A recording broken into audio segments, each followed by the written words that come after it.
Welcome to Shukla study point. आप सभी का स्वागत है आपके अपने YouTube channel Shukla study point में। मैं शिवम शुक्ला आप सभी दोस्तों का हार्दिक स्वागत करता हूं।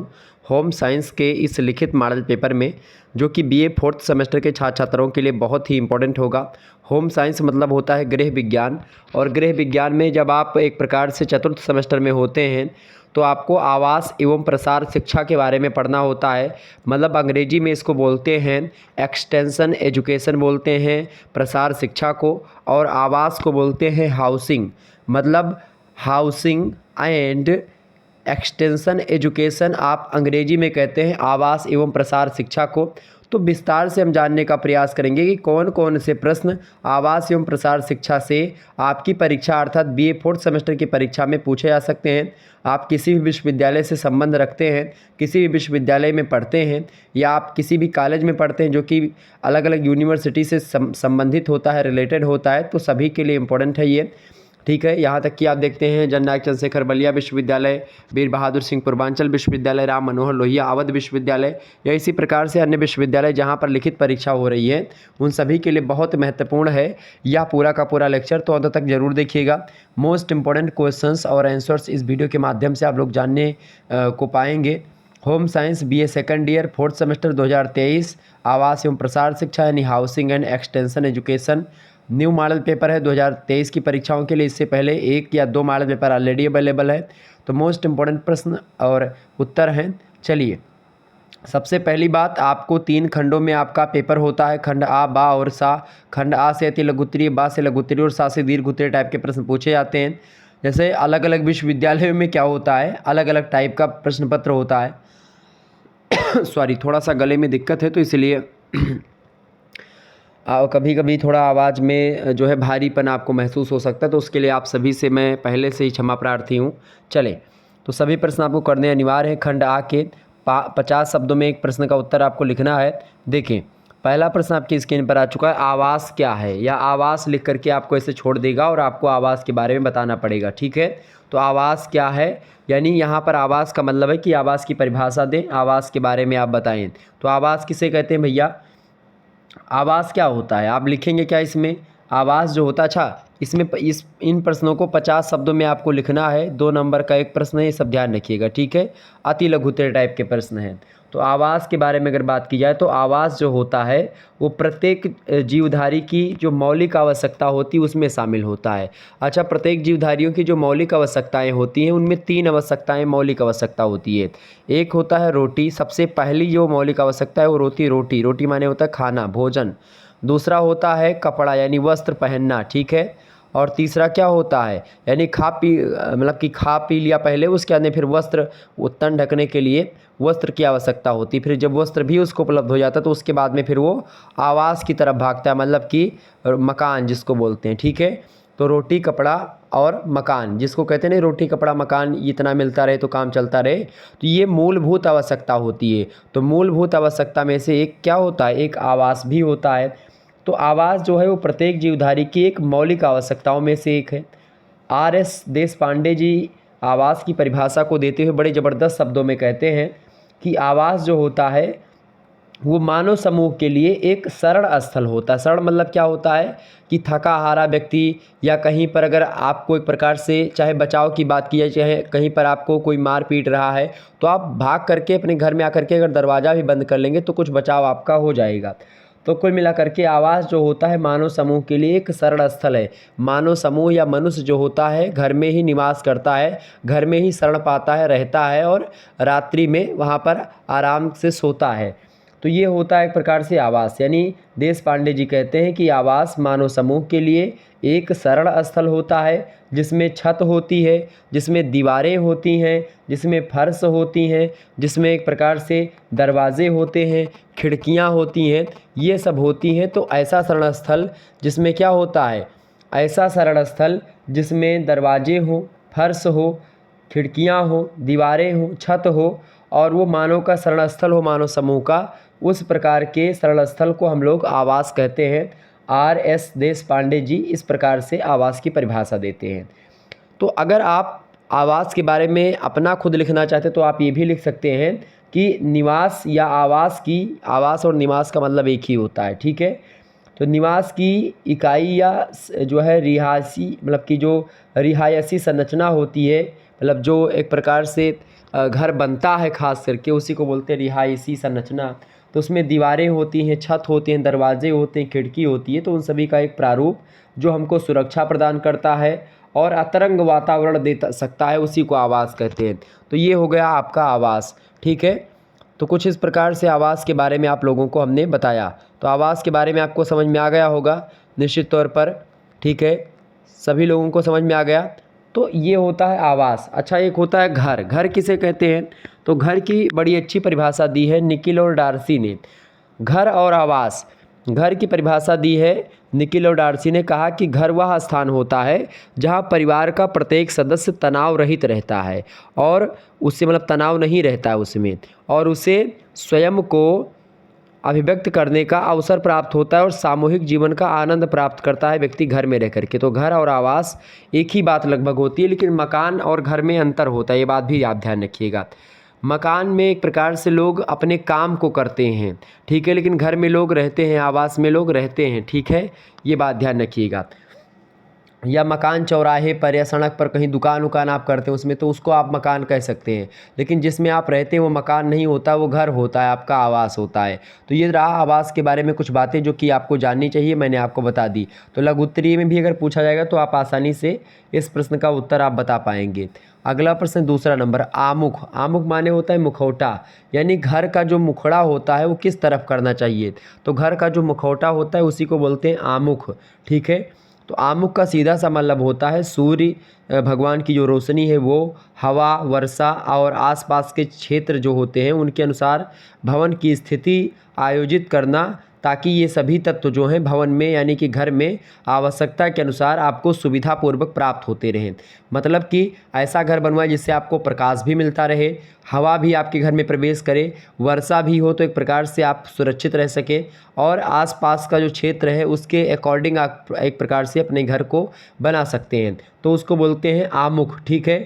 ताकि क्या होता है, सारी जो सुविधाएं हैं वो आपको आवश्यकता अनुसार और सुविधा के अनुसार आपको एक प्रकार से मिल सकें और वो आपके घर के अंदर प्रवेश कर सकें। आमुख को कई कारक प्रभावित करते हैं, जैसे कि सबसे पहली बात सूर्य का भ्रमण चक्र, यानी भगवान सूर्य जो होते हैं जैसे पूरब से उगे और पश्चिम में जा कर के बैठ रहे हैं, तो उसके अकॉर्डिंग आपको घर बनाना चाहिए ताकि गर्मियों वगैरह में धूप से आप परेशान ना हो। अगर मान लेते हैं आपको धूप लेनी भी होगी तो आप छत पे चले जाओगे या आप दरवाजे पर निकल जाओगे, लेकिन ऐसे घर नहीं बनाना चाहिए जिससे घर मतलब कि जो प्रकाश है जिससे पश्चिम दिशा की ओर मुख करके घर बहुत कम ही आप देखते हैं, क्योंकि पश्चिम दिशा में क्या होता है गर्मियों के दिनों में सीधा जो धूप होती है वो घर में प्रवेश करती है और इससे गर्मी बहुत ज़्यादा होती है, ठीक है। तो आप सही तरीके से रह नहीं पाते, तो ये भी आपको देखना होता है। दूसरी बात, हवा की दिशा। आप देखिए पश्चिम दिशा की अगर आप मुँह करके कर देंगे तो कभी कभी क्या होता है गर्मियों में क्या होता है लू चलती हैं, और लू सीधे सीधे क्या होती है पश्चिम से हवाएं आती हैं पूरब की तरफ। तो ऐसे में क्या होगा आपके घर में बहुत ज़्यादा एक प्रकार से कूड़ा कबाड़ भी भर जाएगा और लू एक प्रकार से मतलब जिसको कहते हैं गाँव वगैरह में कि लूकहार जाएंगे आप। तो लूकहार जाएंगे मतलब क्या होता है कि बहुत दिक्कत होगी, बहुत बीमारियाँ फैल जाएंगी इससे, ठीक है। तो ये सब चीज़ें होंगी। वर्षा की दिशा और वर्षा की गति उसको भी ध्यान रखें ताकि बौछार उछार आपके घर में उतना ज़्यादा ना प्रवेश करे, ठीक है। इसके अलावा चौथी बात, भूखंड की स्थिति जो होती है वो कैसी है, कहाँ पर आपको ज़मीन जायदाद मिली है, ये सब आमुख को एक प्रकार से प्रभावित करते हैं। तो ये होता है आमुख। आमुख का सीधा सा मतलब होता है जिससे आपको सूर्य का प्रकाश और मतलब रोशनी वोशनी सब तो मिलती रहे लेकिन उचित मात्रा में मिले, ज़्यादा मात्रा में नहीं, उचित मात्रा में सुविधा अनुसार आवश्यकता अनुसार हमारे घर में प्रवेश करे। चाहे हवा की बात करें, चाहे पानी की, चाहे जल की, मतलब हवा पानी, या फिर एक प्रकार से चाहे वर्षा की बात करें या अन्य जो है सुविधाओं की बात करें तो वो सुविधापूर्वक मिलती रहे, तो उसको बोलते हैं आमुख।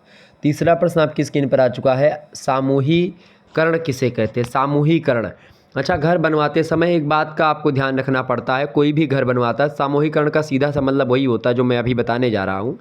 जैसे घर बनवाया आपने तो घर में जैसे कि आपने अगर एक कमरे से दूसरे कमरे में या दूसरे से तीसरे कमरे में या किचन से, या ऐसा होता है कि भाई सभी को इकट्ठा डाइनिंग हॉल में जाना, तो भी एक प्रकार से हर कमरे में हर व्यक्ति एक प्रकार से उसका जो सामंजस्य होता है, मतलब कमरों की जो परस्पर स्थिति होती है उसको देखते हुए उनकी व्यवस्था करना सामूहिकरण कहलाता है। और यह व्यवस्था कमरों के कार्यों के सहसंबंध के अनुसार होती है। मतलब कि परिवार के सदस्यों को लगातार एक कमरे से दूसरे कमरे में जाना होता है और ऐसी स्थिति में उनमें सही संबंध अगर नहीं होगा तो फिर दिक्कत हो जाएगी। यानी कि एक कमरे से दूसरे कमरे में जाने की सुविधा जो है वो बिल्कुल ठीक ठाक होनी चाहिए, उचित अनुसार यानी आवश्यकता के अनुसार होनी चाहिए, तभी सामूहिकरण अच्छा माना जाएगा। तो ये होता है सामूहिकरण, ठीक है। यानी कि परिवार के सदस्यों को चूँकि लगातार एक कमरे से दूसरे कमरे में जाना होता है तो उनमें सही संबंध का होना आवश्यक होता है, और यही चीज़ का एक प्रकार से घर बनवाते समय ध्यान दिया जाता है। तो इसको बोलते हैं सामूहिकरण, ताकि सभी का एक प्रकार से समन्वय सभी घर के लोगों में बना रहे और सभी लोग आपस में एक प्रकार से सुमति से रह सकें। चूँकि देखें, गोस्वामी तुलसीदास जी ने भी कहा है कि जहाँ सुमति तहाँ संपत्ति नाना, जहाँ कुमति तहाँ विपत्ति निधाना। तो सुमति एक प्रकार से आपके घर में तभी होगी जब सामूहिकरण की स्थिति के द्वारा आपका घर बना होगा, ठीक है। तो ये हो गया सामूहिकरण। तो ये सब प्रश्न आपकी परीक्षा में आने वाले हैं, तो ध्यान रखिएगा। अगला प्रश्न है वायु विजन या वातायन क्या होता है। वायु विजन या वातायन, तो वातायन जो होता है और वायु विजन, इन दोनों के बारे में मैं आपको बताऊंगा, और दोनों प्रश्न आपके एग्जाम में बन सकते। तो वायु विजन सबसे पहले समझो क्या होता है। वायु विजन का सीधा सा मतलब होता है कि वायु का किसी कक्ष में या किसी कमरे में समुचित आवागमन। कोई कमरा है आपके घर में तो उस कमरे में हवा उचित मात्रा में प्रवेश करे और उचित मात्रा में बाहर निकल सके, उसको बोलते हैं वायु विजन। कमरे में से अशुद्ध वायु बाहर निकलती रहे और शुद्ध वायु अंदर आती रहे, यानी शुद्ध हवा अंदर आए और जो अशुद्ध हवा है वो बाहर निकले, यह आवश्यक होता है। यही होता है वायु विजन।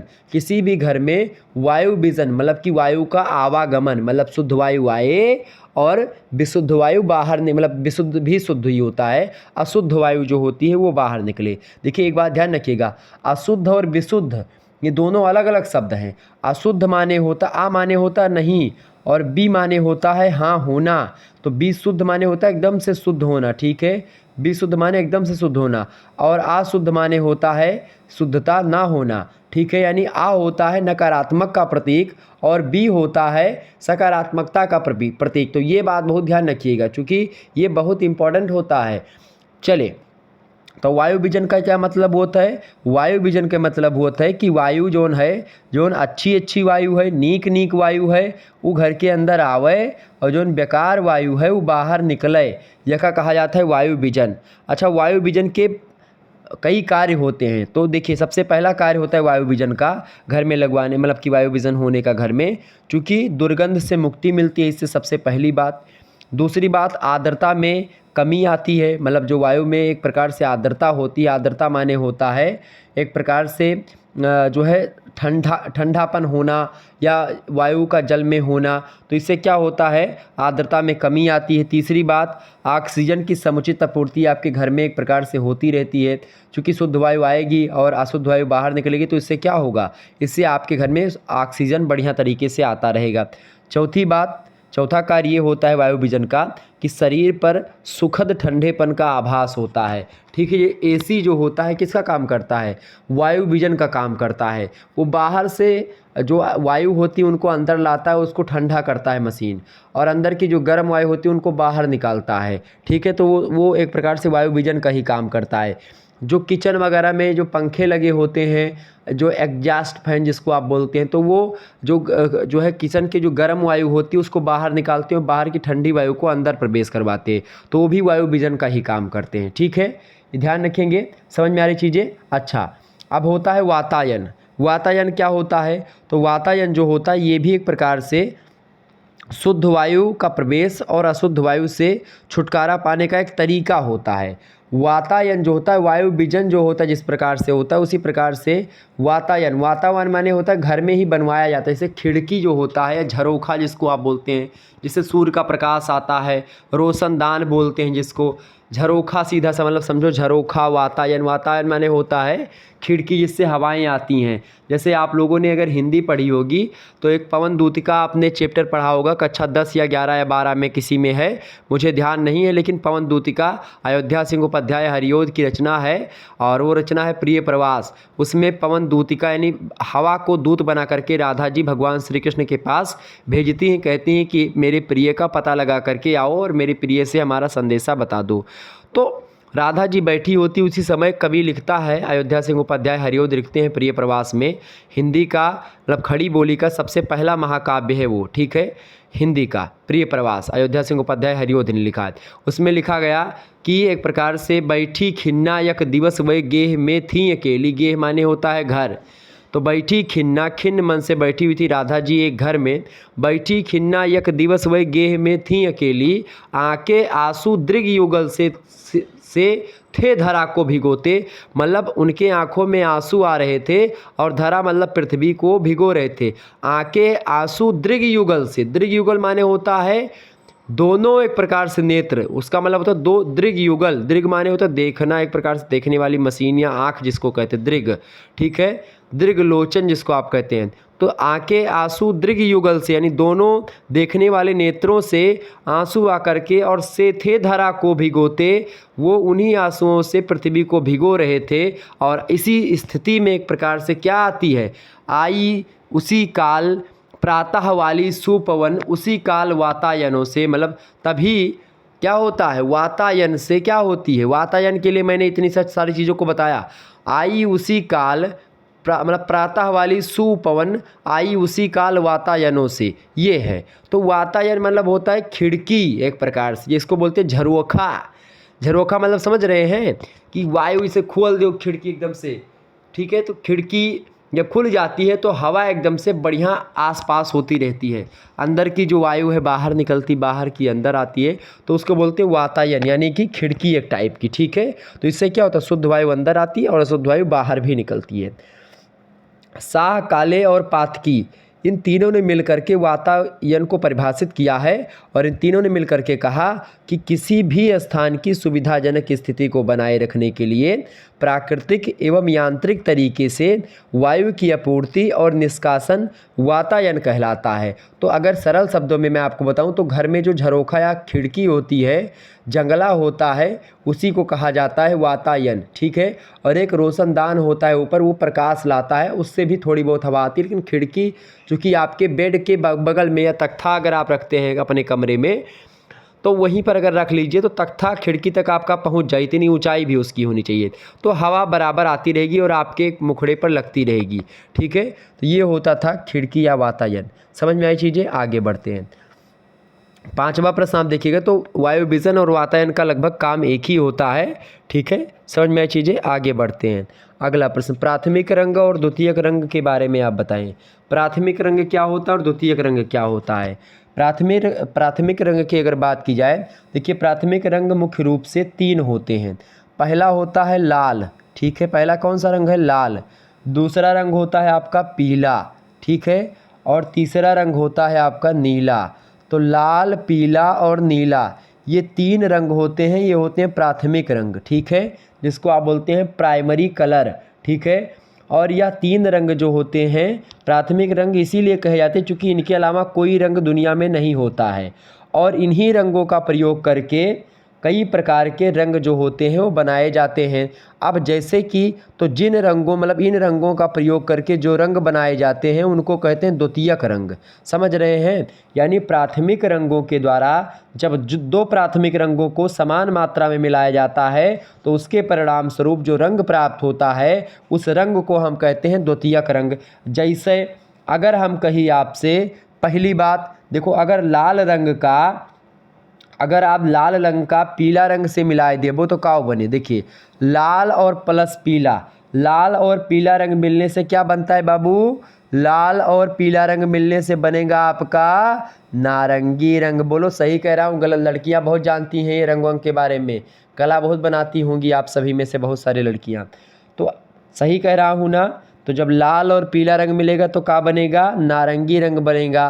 तो मिला करके देख लीजिएगा, तो लाल और पीला मिला बना क्या, नारंगी रंग बना। अच्छा, नारंगी रंग क्या है, द्वितीयक रंग है, यानी जब दो प्राथमिक रंग मिलते हैं तो क्या बनता है, द्वितीयक रंग का निर्माण होता है। समझ में आई बात। अच्छा, इसी प्रकार से जब आप पीले रंग को नीले रंग में मिलाएंगी तो क्या बनेगा, तो जब आप पीले रंग को नीले में मिलाओगी तो उससे बनेगा हरा रंग। कौन सा रंग बनेगा, हरा रंग बनेगा। बिल्कुल करेक्ट है ना, बहुत बढ़िया तरीके से आप लोग समझ पा रही हैं, बहुत अच्छे तरीके से। तीसरा तीसरा रंग क्या बनाएंगे? अब बचा कौन आपका? एक तो लाल रंग बचा है यहाँ वाला और नीला रंग। अच्छा, लाल और नीले रंग को मिला देंगे तो क्या बनेगा? लाल और नीले रंग को अगर हम बता देंगे तो उससे क्या बनेगा? लाल और नीले रंग को मिलाने से बनेगा आपका कौन सा रंग? बैंगनी रंग। कौन सा? भांटे का जो कलर होता है बैंगन का, वही कलर यानी बैंगनी रंग बनेगा। जब लाल और नीले को मिलाएंगे तो बैंगनी रंग, पीले और नीले को मिलाएंगे तो हरा रंग, और लाल और पीला को मिलाएंगे तो बनेगा नारंगी रंग। इस प्रकार से द्वितीयक रंग जो होते हैं वह भी 3 ही प्रकार के होते हैं। तो इस प्रकार से मैंने प्राथमिक और द्वितीयक रंग के बारे में और दोनों के बीच के आपसी संबंधों के बारे में, प्राथमिक रंग से द्वितीयक रंग कैसे बनते हैं उसके बारे में आपको बहुत अच्छे तरीके से बता दिया। तो एक बार प्लीज़ वीडियो को लाइक और शेयर कर दीजिएगा। अगर हमारी मेहनत आपको पसंद आ रही है, आपके हृदय तक बात पहुंच रही है, तो प्लीज़ वीडियो को लाइक और शेयर कर दीजिएगा। आपके घर में जितने फ़ोन हैं सभी से हमारे चैनल को सब्सक्राइब कर दीजिए। और आप लोगों से हाथ जोड़ करके निवेदन है कि आपके कॉलेज में जितनी भी लड़कियां और जितने भी लड़के हैं, अगर आपका संपर्क किसी से है तो आप सभी लोग एक काम यही करें कि अपने कॉलेज के सभी छात्र छात्राओं को ये बताएं कि शुक्ला स्टडी पॉइंट से पढ़ें। शुक्ला स्टडी पॉइंट उनके लिए बहुत अच्छा कंटेंट तैयार करता है और दिन रात मेहनत करता है। तो बस आप लोगों का साथ चाहिए, क्योंकि जब बहुत कम मात्रा में आप लोग देखते हैं तो फिर उस बनाने का मन भी वीडियो कम करता है, मोटिवेशन कम मिलता है। लेकिन जब आप लोग भारी संख्या में देखते हैं तो फिर इतना अच्छा लगता है हमको कि अगर मैं एक प्रकार से मेरी तबीयत भी ख़राब है तो मैं आपके समक्ष आता हूं और आपके लिए कुछ ना कुछ एक प्रकार से विधिवत करने का प्रयास करता हूं और दिन रात आपके लिए ही मेहनत करता हूं। मैं बताऊं, अभी 28 तारीख को मेरी खुद की परीक्षा है, लेकिन अब मुझे अपनी परीक्षा में अभी तक मैंने एक दिन भी नहीं पढ़ा है। बस आप लोगों के लिए लगातार आप देख रहे 2-3 क्लास डेली मैं दे रहा हूँ। चाहे प्राथमिक जो है चिकित्सा की बात की जाए, स्वास्थ्य की बात की जाए, या जो है फिजिकल एजुकेशन की बात की जाए, मैं लगातार आपके लिए दे रहा हूँ वीडियोज़। इसीलिए मेहनत करनी पड़ती है आप लोगों के लिए। तो प्लीज़ वीडियो को बस थोड़ा सा आप लोगों का सहयोग चाहिए। आप लोग अपने सभी छात्र छात्राओं को बताएं कि शुक्ला स्टडी पॉइंट की वीडियोज़ को देखें और खूब अच्छे तरीके से देखें, और निश्चित तौर पर उनको और कुछ पढ़ने की आवश्यकता नहीं रहेगी। बस आप लोग हमारी वीडियोज़ को देखिए। चलिए, तो प्राथमिक और द्वितीयक रंग आपकी परीक्षा में आने वाला है। अगला प्रश्न, कला के तत्व और कला के सिद्धांत क्या होते हैं? सबसे पहले जानो भैया कला होता क्या है। ठीक है, तो कला क्या होता है? किसी भी दक्षता का उपयोग जब सुंदरता उत्पन्न करने के लिए किया जाता है, यानी दक्षता माने होता है टैलेंट एक प्रकार से। तो जब किसी टैलेंट का उपयोग सुंदरता उत्पन्न करने के लिए किया जाता है तो हम उसको कला कहते हैं। कला विचारों और भावों का इस ढंग से अभिव्यक्तिकरण होता है कि वह आनंद प्रदान करता है लोगों को। कोई कार्य जो सौंदर्य बोध उत्पन्न करता है, यानी सुंदरता हमको दिलाता है या सुंदरता का ज्ञान करवाता है, कोई भी ऐसा कार्य जो हमको सुंदरता का आभास करवाता है, जिसके संपन्न होने से यानी दक्षता और सृजनात्मकता की आवश्यकता होती है, जिसको सीखने और समझने की आवश्यकता होती है, उसे हम कला कहते हैं। अच्छा, ये होती है कला। ठीक है। अच्छा, कला के कई तत्व होते हैं, जैसे कि पहला तत्व होता है कला के तत्व जो एक प्रकार से हमको दिखाई पड़ते हैं, उनको एक प्रकार से अगर देखा जाए, सबसे पहली बात रेखा। अच्छा, कला घर में की जाती है। सबसे पहली बात रेखा के द्वारा आप कला करते हैं। दूसरी बात आकार उसका कैसा है। तीसरी बात पोत। चौथा क्या होता है? नमूना यानी पैटर्न। पांचवा होता है स्थान, कहाँ कहाँ पर कैसा क्या है। छठा बात प्रकाश की व्यवस्था वहाँ पर क्या है। सातवां रंग। तो ये सब कला के तत्व हैं। अच्छा, ये सब एक प्रकार से घर बनाने के लिए इम्पॉर्टेंट होते हैं। किसी भी घर को बनाने के लिए कला की आवश्यकता होती है। तो कला के तत्वों में रेखा, आकार, पोत, नमूना, स्थान, प्रकाश और रंग, ये 7 तत्व जो होते हैं शामिल हैं। कौन कौन से? पहला रेखा, दूसरा आकार, तीसरा पोत, चौथा नमूना, पांचवा स्थान, छठवां प्रकाश और सातवां रंग। याद कर लीजिएगा, 7 हैं। कौन कौन से? रंग, प्रकाश, स्थान, नमूना, पोत, आकार और रेखा। ठीक है, ये 7 तत्व होते हैं कला के। अच्छा, कला के सिद्धांत की बात यहाँ पर की जा रही है। तो कला के सिद्धांतों की अगर बात की जाए तो मुख्य रूप से इसके 5 सिद्धांत होते हैं कला के। पहला सिद्धांत आप लिखिएगा, पहला होता है अनुपात, यानी घर आपको किस अनुपात में बनाना है या कला आपको किस अनुपात में बनानी है, सबसे पहली बात। दूसरी बात, उसमें एक प्रकार से संतुलन करना हुआ, चाहे एक प्रकार से आकार में संतुलन हो, चाहे रंगों में संतुलन हो, चाहे एक प्रकार से जो है चित्र की बनावट में संतुलन हो, तो संतुलन की आवश्यकता भी उसमें पड़ती है। और तीसरा जो सिद्धांत होता है वो होता है बल। ठीक है, बल भी एक प्रकार से कला के लिए इम्पोर्टेंट होता है, चूँकि आप घर बना रहे हैं तो उसमें भी बल की भी यानी फोर्स की आवश्यकता होती है। चौथी बात होती है लय, यानी कितने लय से आप बनाते हैं, किस ढंग से आप बनाते हैं, किस तरीके का प्रयोग करके आप बनाते हैं, वो भी इम्पोर्टेंट फैक्टर होता है। और पांचवा तत्व जो होता है, मतलब पांचवा सिद्धांत होता है एक रूपता और अनुरूपता। ठीक है, तो एक रूपता भी आपके उसमें होनी चाहिए कि आपने एक चित्र यहाँ पर बनाया, वही चित्र आपने अगर दूसरे कमरे में बना दिया तो उसमें एक रूपता होगी तो ज़्यादा बेटर रहेगा। तो इस प्रकार से क्या होता है, ये सब होते हैं कला के सिद्धांत। ये 5 सिद्धांत है, कौन कौन से? अनुपात, संतुलन, बल, लय और एक रूपता या अनुरूपता। ठीक है, कला के तत्व कौन कौन से? रेखा, आकार, पोत, नमूना, स्थान, प्रकाश और रंग। ठीक है, क्लियर हो गई बातें। अच्छा, बल का क्या मतलब होता है? जो बल होता है वह सिद्धांत है जिसमें किसी व्यवस्था के सबसे महत्वपूर्ण बिंदु पर रुचि केंद्रित स्थापित किया जाता है ताकि आंखें संबंधित रुचियों पर दृष्टिगत हो सके। मतलब कभी कभी क्या किया जाता है, किसी स्थान विशेष पर बल दे दिया जाता है। बल माने होता है जैसे कि ज़्यादा फोकस कर देना, ज़्यादा फोर्स लगा करके उसी चीज़ को दिखाने का प्रयास करना। जैसे किसी किसी घर में आप प्रवेश करते हैं तो सीनरी वगैरह लगी होती है या एक प्रकार से मेडल ओडल रखे होते हैं जिस घर में आपको बैठाते हैं गेस्ट रूम में, तो वो ज़्यादा एक प्रकार से फोर्स स्थापित करता है और आप उसको बार बार देखते भी हैं। जब आप किसी के घर में जाते हैं पहली बार तो उनकी जो है फर्नीचर की व्यवस्था होती है या दीवारों पर जो चित्रकारी होती है या पीओपी वगैरह अगर करवाएं छत में, तो वो सब आप देखते हैं तो वो फोर्स स्थापित करती हैं कि भाई आप उसको देखो, ना चाहते हुए भी अगर आप उसको देख रहे हैं तो वही होता है बल। ठीक है, ये होता है सिद्धांत बल का। समझ में आई चीज़ें? आगे बढ़ते हैं। अगला क्वेश्चन आप देखिएगा, 7वां प्रश्न आपकी स्क्रीन पर आ चुका, प्रसार शिक्षा। प्रसार शिक्षा किसे कहते हैं, फटाफट से आप लोग बताने का प्रयास करेंगे।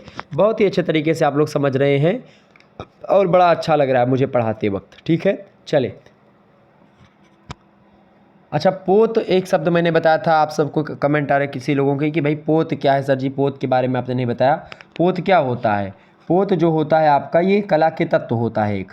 ठीक है, तो पोत माने होता है एक प्रकार से जैसे किसी वस्तु की सतह या जो उसका धरातल होता है उसका जो गुण होता है उसको पोत कहते हैं, यानी जो आधार होता है उसी को पोत कहते हैं। समझ में आई चीज़ें? यानी फर्श कैसे बनी है घर की या उसकी ज़मीन कैसी बनी है एकदम से, उसमें कितनी साफ़ सफाई है, यही सब होता है पोत। मतलब सतह के गुण को ही पोत कहते हैं कुल मिलाकर के, जो ज़मीनी चीज़ होती है। संसार की बहुत सी वस्तुएं पाई जाती हैं जिनकी सतह का निर्माण भिन्न भिन्न प्रकार होता है, जैसे कि दानेदार पोत हो गया, रोएदार पोत हो गया, हवादार, नाजुक, चमकदार, कोमल, झालरदार, पंखयुक्त, झुर्रीदार। आप देखते कार वगैरह में जो नीचे रख पावदान जो होता है वो भी मान सकते हो एक प्रकार से। तो घर की सजावट के लिए ही पोत होती कि भाई आपकी फर्श या चटाई या जो भी चीज़ होती तो वो सब पोत के अंतर्गत आती है। ठीक है, समझ में आ रही चीज़ें? तो ये होता है। अगला प्रश्न आप देखिएगा, प्रसार शिक्षा। प्रसार शिक्षा किसे कहते हैं? प्रसार, प्रसार माने होता है फैलाव, शिक्षा माने होता है शिक्षा। शिक्षा क्या होती है? शिक्षा का अर्थ होता है मस्तिष्क को इस योग्य बनाना कि वह शाश्वत सत्य की खोज कर सके और उसे अपना बना सके, अभिव्यक्त कर सके। शिक्षा की परिभाषा रविन्द्रनाथ टैगोर ने इस प्रकार से दी है। जॉन ड्यूबी कहते हैं कि शिक्षा व्यक्ति की उन समस्त शक्तियों का विकास है जिसके द्वारा वह अपने वातावरण पर क्या करता है? कंट्रोल करता है, नियंत्रण रख सकता है, अपनी संभावनाओं को पूरा कर सके। वह विकास होता है शिक्षा के द्वारा शक्तियों का। ठीक है, तो शिक्षा व्यक्ति के उन शक्तियों का विकास है जिसके द्वारा वातावरण पर अपने नियंत्रण रख सके और अपनी संभावनाओं को पूरा कर सके। तो कुल मिलाकर के शिक्षा ये होती है। शिक्षा आपके जीवन में, आपके व्यक्तित्व में परिवर्तन लाती है। और प्रसार की अगर बात की जाए तो सूपे महोदय प्रसार शिक्षा की परिभाषा को देते हुए कहते हैं कि प्रसार शिक्षा ग्रामीणों के सामाजिक तथा सांस्कृतिक विकास के लिए एक नियमित संगठित पाठशाला तथा कक्षा से बाहर दी जाने वाली शिक्षा होती है।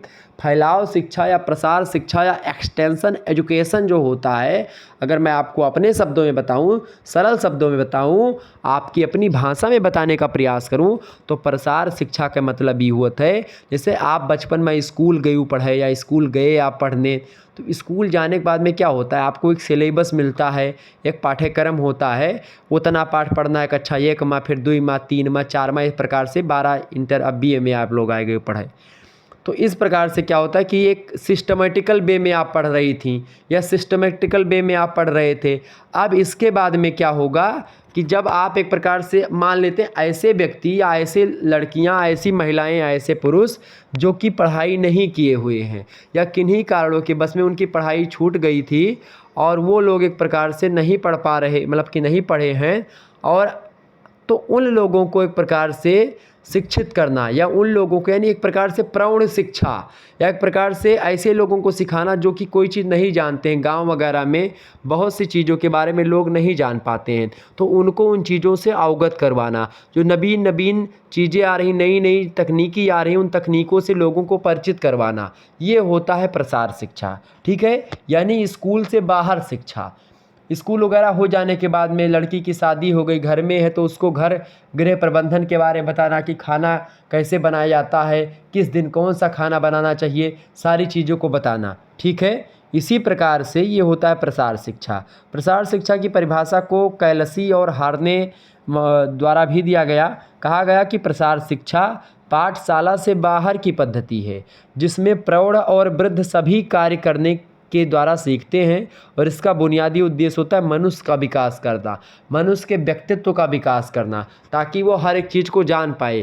प्रैक्टिकल शिक्षा, एक प्रकार से प्रयोगात्मक शिक्षा, कि भाई आकर के घर पे आपको सिखाएंगे कि ऐसे ऐसे ये करना होता है, फिर आप उसको लगातार करेंगे तो आप फिर उसको सीख जाएंगे करना। तो ये होता है एक प्रकार से प्रसार शिक्षा। इसी में प्रसार शिक्षा में आपसे एक प्रश्न और बन सकता है, औपचारिक शिक्षा और अनौपचारिक शिक्षा। तो औपचारिक शिक्षा जो स्कूल कॉलेज में आप पढ़ते हैं वो होती है औपचारिक शिक्षा, यानी जिसमें एक सिलेबस होता है और एक शिक्षक होता है। वो स्कूल अब जब जाते हैं तो शिक्षा देने का स्थान निश्चित होता है, समय कितने घंटे यानी 40 मिनट का पीरियड होता है, सिलेबस होता है, उसी के अकॉर्डिंग वो पढ़ाता। तो स्कूल कॉलेज में जो पढ़ाई जाने वाली शिक्षा है, एक सिस्टोमेटिकल वे में पढ़ाई जाने वाली शिक्षा है, तो वो होती है औपचारिक शिक्षा। अनौपचारिक शिक्षा जो होती है वो क्या होती है, इसमें किसी समय, किसी भी उम्र में, किसी भी स्थान पर, किसी भी जगह, किसी भी पाठ्यक्रम का, मतलब कोई भी पाठ्यक्रम निश्चित नहीं होता है, जो भी मन में आए वो पढ़ा सिखा दिया, तो वह शिक्षा होती है जो मनुष्य के जन्म से लेकर के शुरू हो जाती है और मनुष्य जब तक मर नहीं जाता है तब तक वो शिक्षा सीखता रहता है। तो उस प्रकार की शिक्षा अनौपचारिक शिक्षा होती है। तो अब आप बताओगे कि प्रसार शिक्षा औपचारिक शिक्षा है या अनौपचारिक शिक्षा है, तो आप बताइएगा कि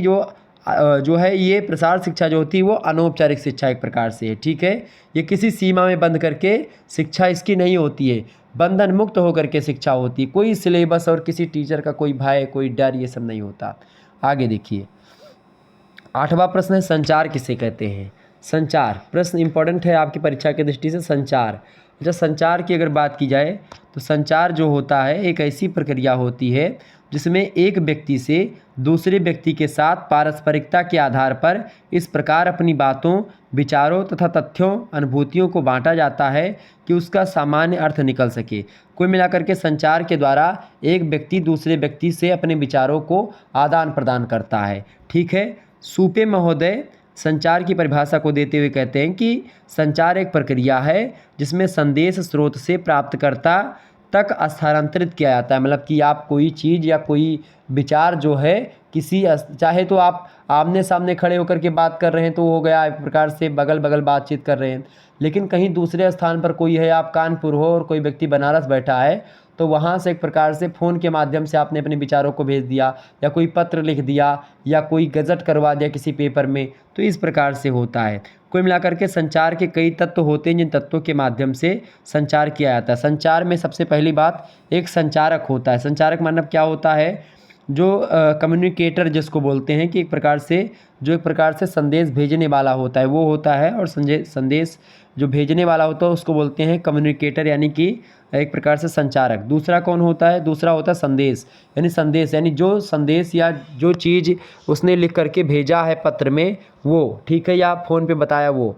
तीसरी बात, संचार के माध्यम होते हैं। अब आप वो पत्र में लिख करके बताते हैं, समाचार पत्र में, या एक प्रकार से आपके सामने ही कोई व्यक्ति बैठा उससे आप बताते हैं, या फ़ोन के माध्यम से, या एक प्रकार से टेलीविज़न में एक प्रकार से प्रचार दे करके जिस तरीके से आपको बताना है, तो वो एक प्रकार से नहीं संचार के जो माध्यम होते हैं, जैसे कि तमाम प्रकार के चैनल होते हैं उनके माध्यम से आप लोग बताते हैं, तो वो होता है एक प्रकार से माध्यम संचार का, यानी किस तरीके से आप अपने विचारों को एक प्रकार से प्राप्तकर्ता तक पहुंचा रहे हैं, यानी जिसको रिसीवर कहते हैं। तो चौथा तत्व क्या होता है, संचार का, वो होता है रिसीवर यानी प्राप्तकर्ता। प्राप्तकर्ता मतलब जहाँ जिसके पास आप संदेश भेज रहे हो, तो ये होता है संचार। ठीक है, तो इस प्रकार से आपको पता होगा सारी चीज़ों के बारे में। तो संदेश मतलब होता है एसएमएस या कोई विचार जो आप भेजते हैं। ठीक है, अगला प्रश्न है 9वां नंबर, दृश्य श्रव्य साधन। दृश्य श्रव्य साधन के द्वारा आप लोग एक प्रकार से प्रशिक्षण या शिक्षित होते हैं या जानते से कि दृश्य माने होता है देखना और श्रव्य माने होता है सुनना। यानी ऐसे साधन जो कि एक प्रकार जिनसे आप कुछ सीखते हैं, जिससे आप देख करके कुछ सीखते हो, दृश्य हो गए, जैसे टेलीविज़न हो गया या कहीं पोस्टर हो गया, कोई चार्ट हो गया। ठीक है, वो हो गया दृश्य, मतलब कोई पेपर आप पढ़ रहे हैं वो दृश्य देख करके। श्रव्य माने होता है सुन करके, रेडियो वगैरह पे आप सुनते हैं, टेलीविज़न पर भी आप सुनते हैं। अच्छा, टेलीविज़न जो है दृश्य श्रव्य दोनों साधन है। ठीक है, तो कुछ साधन दृश्य श्रव्य यानी दिखाई भी देता है और सुनाई भी पड़ता है, लेकिन कुछ ऐसे हैं जिसमें केवल सुनाई पड़ता है, कुछ ऐसे हैं जिसमें केवल दिखाई पड़ता है, लेकिन कुछ ऐसे होते हैं जिसमें दिखाई और सुनाई दोनों पड़ता है। तो ये क्या होते हैं, डेंट महोदय परिभाषा देते हुए कहते हैं दृश्य श्रव्य साधनों की कि जो सामग्री कक्षा में या किसी भी शिक्षण स्थिति में लिखित या मौखिक शब्दों को दृश्य बना करके समझाने में सहायक होती हैं, उसे दृश्य श्रव्य साधन कहते हैं। अहलूवालिया के अनुसार अगर देखें हम दृश्य श्रव्य साधनों की व्याख्या, तो वे कहते हैं कि मतलब वे साधन जो विचारों को आँखों तथा कानों के द्वारा सीखने वाले के पास पहुँचने में सहायता करते हैं, वो दृश्य श्रव्य साधन कहलाते हैं। तो इस प्रकार से ये हो गए दृश्य श्रव्य साधन।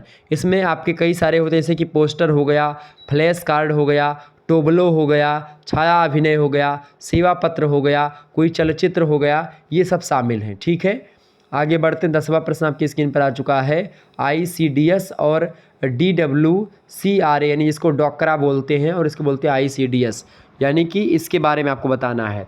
तो इसके बारे में अगर मैं आपको बताऊं तो इसके जो है बहुत इंपॉर्टेंट है ये ICDS। आई मतलब क्या होता है, एक प्रकार से ICDS जो होता है इसको हिंदी में बोलते हैं समेकित बाल विकास सेवा। ठीक है, समेकित बाल विकास सेवा, चाइल्ड डेवलपमेंट सर्विस। ठीक है, समेकित मतलब क्या होता है, एक प्रकार से एकदम से ठीक ठाक तरीके से। ठीक है, तो ये होता है। अच्छा, अब इसमें और भी चीज़ें आपको ध्यान देने योग्य बात होंगी, जैसे कि अगर बात की जाए, आप देखते होंगे जैसे ICD जो IC समेकित बाल विकास जो सेवा है, इसकी अगर बात की जाए तो इस योजना की जो शुरुआत हुई थी वो 2 अक्टूबर को हुई थी। किस अक्टूबर को, 2 अक्टूबर को इसकी शुरुआत हुई थी। 1975 ईस्वी में एक प्रकार से शुरू हुई थी और स्कूल से पहले बच्चों और उनकी माताओं को जीवित रहने की दर बढ़ाने और उन्हें स्वास्थ्य और पौष्टिक भोजन तथा सीखने के अवसर प्रदान करने वाली एक योजना है ICDS। मतलब ये बच्चों को पौष्टिक भोजन भी उपलब्ध करवाती है, सीखने के अवसर भी प्रदान करती है, और ताकि माताएं और जो बच्चे हैं वो जीवित रह सके। चूँकि एक समय था कि भाई उस समय जब 1975 की बात है, उस समय बच्चे और महिलाएं बहुत मतलब मर रही थीं।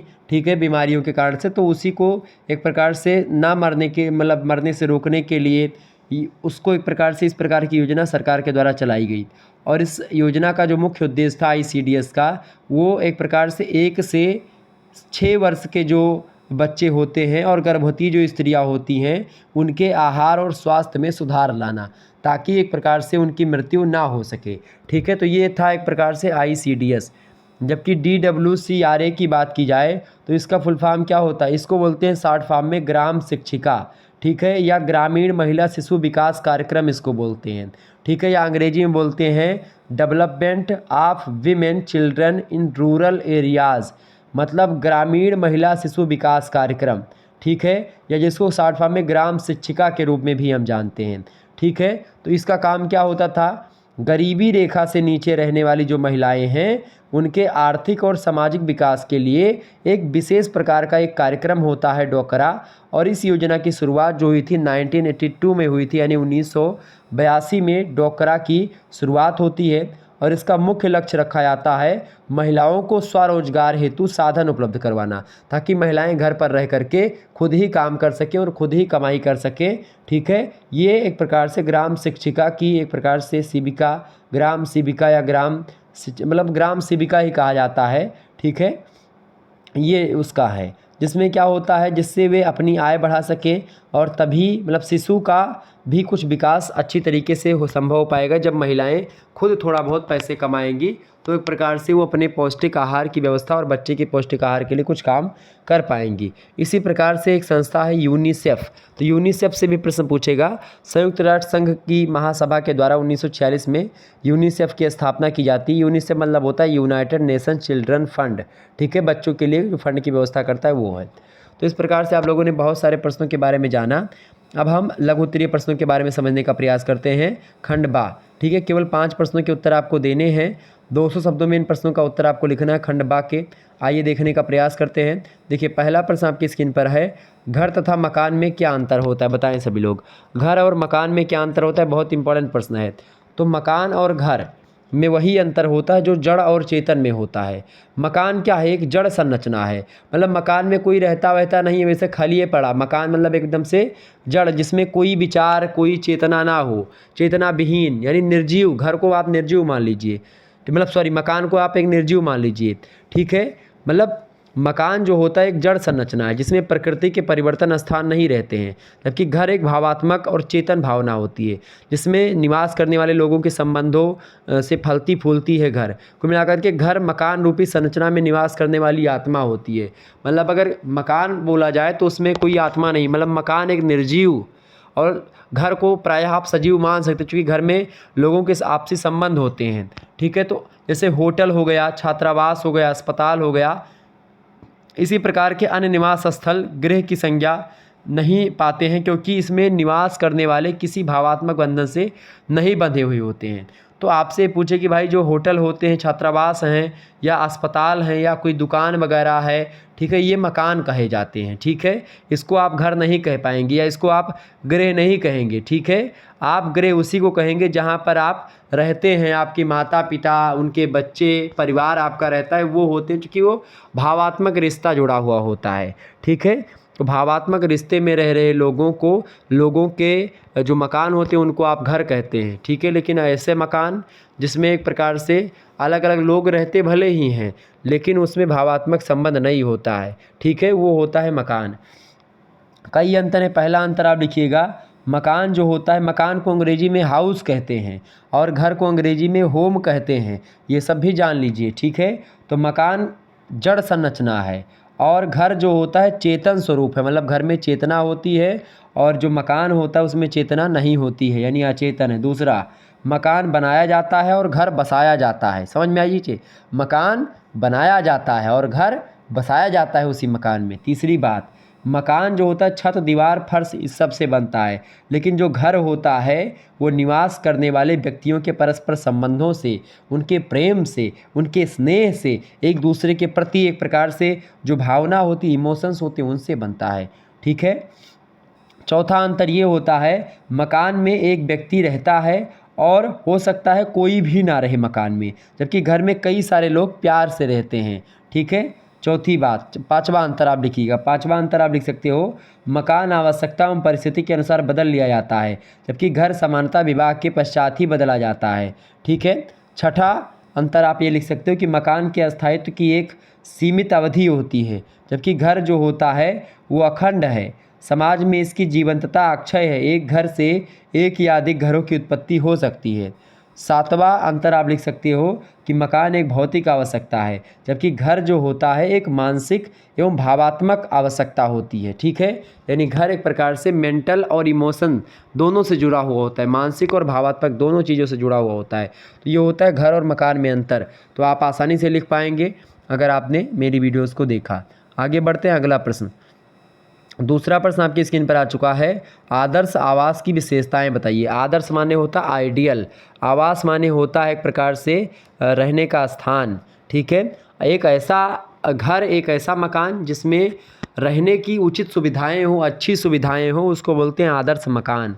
आदर्श मकान की कई विशेषताएं हैं, ठीक है। सबसे पहली विशेषता आप लिखिएगा, भूमि खंड का आकार और भौतिक विशेषता यानी size and physical features of the site.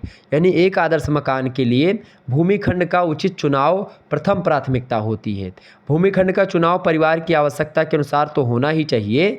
इसके साथ ही साथ भौतिक गुण जैसे कि हवा उचित मात्रा में आए, पानी की सुलभता हो, सड़क की स्थिति हो, आसपास के मकान, भूखंड की नगर की स्थिति, ठीक है, ये सब देखा जाता है। दिशा वगैरह का उचित एक प्रकार से ध्यान दिया जाता है। भूमि खंड को चयन करते समय मतलब आदर्श आवास वही होगा जहाँ पर एक प्रकार से सब चीज़ें होती हैं।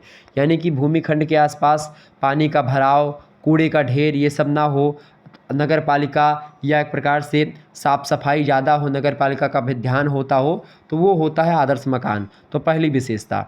दूसरी विशेषता होती है दिशा, यानी कि एक प्रकार से जैसे खास करके भूमि खंड को और भी चीज़ें जैसे कि स्कूल हो आसपास, यातायात के साधन मिल जाते हों, ठीक, खरीदारी के भी यानी बाज़ार वगैरह नज़दीक हो, मंदिर नज़दीक हो पूजा पाठ करने के लिए, क्लब हो, स्कूल हो, ये सब नज़दीक होंगे तो अच्छा रहेगा, ठीक है। दिशा यानी कि एक अच्छे मकान के लिए दिशा उपयुक्त होनी चाहिए। प्रकृति की सुविधाओं को अधिक से अधिक मात्रा में परिवार में उपलब्ध होना चाहिए और इसके लिए दिशा की बड़ी अच्छी आवश्यकता होती है, क्योंकि भिन्न भिन्न मौसम में क्या होता है, प्राकृतिक तत्वों की भिन्न भिन्न मांग होती है। जैसे गर्मी में एक प्रकार से छाँव की मांग होती है, ठीक है, ठंडी में धूप की मांग होती है। तो ये सब एक प्रकार से आवश्यकता अनुसार आते रहे, यानी जैसे कि धूप हो गई, हवा हो गई, प्रकाश हो गया, ये सब एक प्रकार से अच्छे तरीके से आते हैं। जैसे कि सबसे अच्छी जो दिशा होती है घर की होती है पूर्वी मुखी, मतलब पूरब की दिशा में अगर आपका मुख है पूर्वी मुखी, और उत्तरी और केंद्रीय भारत में खास करके पूरब और पश्चिम, उत्तर पश्चिम ये आदर्श दिशा मानी गई हैं। अगर आप एक प्रकार से उत्तर पश्चिम की तरफ दिशा अगर घर बनाते हैं या एक प्रकार से पूर्वी दिशा में घर बनाते हैं, उत्तर में एक प्रकार से आप देखते तो कुल मिलाकर के ये सब दिशाएं अच्छी होती है, और उत्तर भारत में ये भी आप देखते हैं।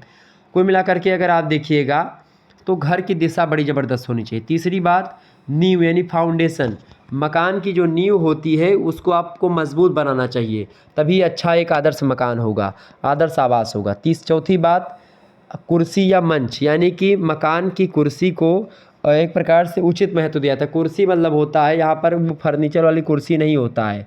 कुर्सी का मतलब एक प्रकार से ये होता है जहाँ पर घर की कुर्सी बनती, जब नींव पड़ जाती है तो नींव के ऊपर जहाँ तक आपको मिट्टी पाटनी होती है वहाँ तक एक प्रकार से वहाँ पर एक प्रकार से सरिया वरिया लगा करके बढ़िया सा बिम्ब दी जाती है, तो उसको कुर्सी कहा जाता है। तो कुर्सी अच्छे तरीके से बांधी होनी चाहिए ताकि एक प्रकार से घर पे भूकंप आए या अन्य चीज़ें हो तो कोई टूट ना पाए, ठीक है। और एक आदर्श मकान की कुर्सी कम से कम 1 फुट से 3 फुट ऊँची होनी चाहिए ज़मीन से, दरवाजे से, वो अच्छी मानी जाती है, ठीक है। पांचवी विशेषता एक आदर्श मकान की होती है दीवारें, यानी वाल्स जो होती हैं वो कम से कम दीवारों की ऊंचाई 7 फुट और अधिकतम 12 फुट रखनी चाहिए। और छोटे घरों में 10 फीट की दीवारें जो होती बड़ी अच्छी मानी जाती हैं। और दीवारों को ईंटों से जोड़ करके बनाया जाता है, जिसकी मोटाई लगभग 6 इंच से लेकर के 1 फीट या 6 इंच तक रखी जाती है। और ख़ास करके सामान्यतः 9 इंच या 1 फुट की दीवारें ठीक मानी जाती हैं, ठीक है। 9 इंच की दीवार जो है मोटी होती है। बहुत सारे लोग अब 4 इंच की दीवारें बनाने लगे हैं और बीच में पिलर दे देते हैं सरिया वगैरह की, ठीक है, मोरंग गिट्टी की, तो वो एक प्रकार से क्या होता है वो भी चल जाती है, ठीक है। तो ये सब एक प्रकार से, और सीमेंटेड चीज़ें बड़ी अच्छी होती है, सीमेंट बड़ी अच्छी आपको लगानी चाहिए। इसके अलावा छठी विशेषता होती है एक आदर्श आवास की छत, यानी आपका छत जो होता है वो एक प्रकार से घास फूस, लकड़ी, गार्डर, फर्श, tin, asbestos, sheet, cement, concrete, इन सभी से अगर बना होता है तो एक प्रकार से वो भी एक प्रकार से ठीक ठाक माना जाता है। वैसे घास फूस और लकड़ी की छत जो होती है वो उतनी अच्छी नहीं मानी जाती है। इसके अलावा जो गार्डर या फर्श या एस्बेस्टस या सीमेंट वोमेंट की और एक प्रकार से इन सभी की छत होती है वो अच्छी मानी जाती है, जिसको एक प्रकार से जैसे आरसीसी छत इस समय अच्छी मानी जाती है घर वर के लिए, तो वो छत है, ठीक है, ये सब चीज़ें। सातवीं बात, फर्श भी अच्छी होनी चाहिए घर में, ठीक है, ताकि वो सीलन उलन ना घर नीचे से आए, ठीक है। तो फर्श भी ठीक ठाक होनी चाहिए। खिड़कियाँ भी घर में अच्छी मात्रा में आपको बनानी चाहिए। इसके अलावा दरवाजे भी आपके अच्छे होने चाहिए, लगभग 6 फुट से ऊपर, 6 फुट 6 इंच से ऊपर दरवाजे होने चाहिए, ठीक है। और बिजली आपके घर में आनी चाहिए, ठीक है। नालियों की उचित व्यवस्था हो, वायु विजन यानी कि एक प्रकार से झरोखा होता है उसकी व्यवस्था हो, रोशनदान की व्यवस्था हो, ठीक है, यानी एक प्रकार से जिसको वो वायु विजन या जिसको वातायन बोलते हैं उसकी व्यवस्था हो। पानी का प्रबंध यानी वाटर सप्लाई आपके घर में अच्छे तरीके से हो जाएगी, तभी अच्छे तरीके से आपका आवास अच्छा रहेगा, तो उसी को बोलेंगे आदर्श आवास। आगे बढ़ते हैं, अगला प्रश्न आप देखिएगा। तीसरा प्रश्न आपकी स्क्रीन पे आ चुका है। आवास में खाली स्थान का क्या महत्व होता है? तो आवास में खाली स्थान का बड़ा ज़बरदस्त महत्व होता है। देखिए, आवास में खाली स्थान का क्या महत्व होता है। सबसे पहली बात, जो खाली स्थान छोड़ा जाता है घर में, वो उसका पहला महत्व ये होता है कि जिस भवन में खुले स्थान की सुविधा होती है वहाँ का वातावरण पर्याप्त शुद्ध रहता है तथा लोगों को शुद्ध वायु प्राप्त होती है खाली स्थान से। चूँकि जो बाहरी वायु होती है वो वायु विजन से या वातायन से क्या होती है, अंदर आती शुद्ध वायु, और बाहरी वायु जो मतलब जो अशुद्ध वायु होती है बाहर निकल जाती है। तो शुद्ध वायु को रहने का एक प्रकार से, चूँकि वायु स्थान घेरती है, तो जब खाली स्थान रहेगा तो वहाँ पर शुद्ध वायु अच्छे तरीके से रह पाएगी, पहली बात। दूसरा महत्व ये होता है आवास में खाली स्थान का कि सर्दी के दिनों में सूर्य का प्रकाश भी स्वास्थ्य के लिए आवश्यक होता है, और खाली स्थान से क्या होता है, भवन में सूर्य का प्रकाश पर्याप्त मात्रा में आ सकता है, ठीक है। और वहाँ पर बैठ करके घर के लोग जो है विटामिन डी वगैरह प्राप्त कर सकते हैं। तीसरी बात, घर में खाली स्थान का महत्व ये है, आवास में खुला स्थान होने से क्या होता है, सुबह सुबह या सुबह शाम टहलने के लिए इसका उपयोग आप कर सकते हैं। चौथी बात, चौथा महत्व ये होता है खुले स्थान का आवास में, क्योंकि कुछ घरों में क्या होता है, बच्चों के खेलने कूदने की सुविधा नहीं होती है, और ऐसे में इन स्थानों में अपना मनोरंजन एक प्रकार से कर सकते हैं बच्चे खाली स्थान पर। पांचवा महत्व इसका ये है कि कुछ विशेष अवसरों पर इन स्थानों में, खाली स्थानों में सांस्कृतिक कार्यक्रम हुआ, किसी कलाकार के द्वारा विशेष आयोजन हुआ, या जन्मदिन की पार्टी आपको करनी है, या पिकनिक वगैरह का आनंद आपको उठाना है, तो आप लोग बड़े आसानी से उठा पाएंगे अगर आपके घर में खाली स्थान है। तो ये 5 महत्व लिख देंगे तो आपका काम बड़े अच्छे से हो जाएगा और आपको अच्छा नंबर मिलेगा। तो आपके समझ में बिल्कुल आ रहा होगा बड़े अच्छे तरीके से।